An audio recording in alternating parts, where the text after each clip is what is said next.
ஒரு தெளிவும் இல்லாமல் வெறும் அரிதாரம் பூசி திரையில் தோன்றி நடித்த ஒரு காரணத்திற்காக இன்றைய இந்த ஒரு இளைய தலைமுறையில் ஒரு குறிப்பிட்ட சதவீதத்தினர் திரு விஜயை கொண்டாடுகிறார்கள் என்பதற்காக, அல்லது அவருடைய நடிப்பின் மீது பற்று கொண்டவர்கள், அவருடைய கதையின் மீது பற்று கொண்டவர்கள், எப்படிப்பட்ட ஒரு தகுதி உள்ளவர்கள் அவருடைய மக்களுடைய இன்பத்தில் துன்பத்தில் பங்கெடுத்துக் கொள்வார்களா? இன்றைக்கு விஜய் பொது நிகழ்ச்சிகளில் மக்களை சந்திக்க முடியுதா?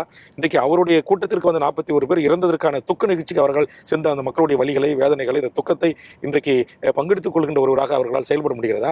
அவங்க கட்சியினுடைய மாநில செயற்குழு கூட்டத்திலே அவர்களால் பங்கெடுக்க முடிகிறதா? அதில் பேச முடிகிறதா? ஒரு இயல்பான இப்ப நான் நீங்க கேட்டீங்க, நேற்று கேட்டீங்க, நீங்க உங்களை சந்திக்கிறேன், உங்களோட உரையாடுறேன், நீங்க கேட்கிற அத்தனை கேள்விக்கு நான் பதில் சொல்ல தயாரா இருக்கேன். கட்சி தொடங்கி 3ஆம் ஆண்டு தொடங்கி விட்டார். இதுவரைக்கும் ஒரு பத்திரிகை மாநாட்டை கூட அவர் நடத்தி பத்திரிகையாளர்களோடு கூட உரையாட அவர்கள் தயாராக இல்லை.